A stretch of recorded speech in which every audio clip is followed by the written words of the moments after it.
Beijing is the only dual Olympic city which hosts both the Summer and Winter Olympics, of which some Western media have expressed worries for the shortage of snow, and then for the quality of artificial snow.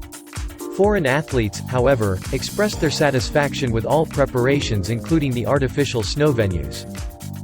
Gauthier de Tessières, an alpine ski racer from France, said during an interview with Huffington Post that the skiers are used to artificial snow and it is a good complement for low-altitude places with less snow. The artificial snow has the advantage of being more compact.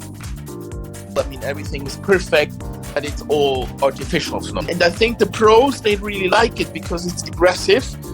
Artificial snow was first used at the 1980 Lake Placid Olympic Winter Games.